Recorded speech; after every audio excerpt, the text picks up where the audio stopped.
बिस्मिल्लाहिर्रहमानिर्रहीम अस्सलाम वालेकुम। आज हमने शामी कबाब बनाए, बहुत मज़े के हैं, बहुत ही ज़बरदस्त बने।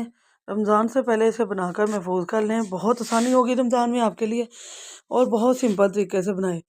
माशाल्लाह जी, हमने दाल ली, चिकन लिया, लहसुन अदरक प्याज साबुत सुरख मिर्च हल्दी नमक सब कुछ इसमें डाला था।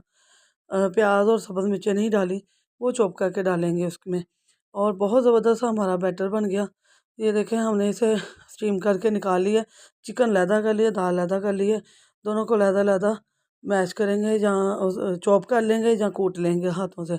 इसकी मुकम्मल वीडियो मेरे चैनल पर अपलोड हो चुकी है, सर्च करें डेली फूड को, इंशाल्लाह उसकी रेसिपी आपको मिल जाएगी। बहुत ज़बरदस्त ही बनी है, बहुत ही मज़े की। इसमें मैंने प्याज भी डाला चॉप किया, सब्ज़ मिर्चें डाली हैं, और यहाँ हम टिक्कियाँ बना रहे हैं उधर हमने इसे फ्राई करना भी शुरू कर दिया। बहुत ज़बरदस्त बनी है, बहुत ही मज़ा आया। आप अपने साइज़